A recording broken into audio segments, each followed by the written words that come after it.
Hi friends, நான் தான் உங்கள் நீரஜ் பேசுகிறேன். எல்லாரும் நல்லா இருக்கீங்களா? அக்கா ஹார்ஸ் ரைடிங் பண்ணுறது நல்லா இருக்கா? உங்கள் துர்கா நல்லா இருக்கா? வீடியோ நல்லா இருக்கா? பிடிச்சிருக்கா? பண்ணுங்க, ஷேர் பண்ணுங்க, சப்ஸ்கிரைப் பண்ணுங்க. தேங்க்யூ. சண்டே அதான் எங்கள் துர்கா வீட்டுக்கு வந்திருக்கு.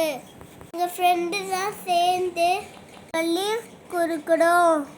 எனக்கு பிடிச்சிருக்கா?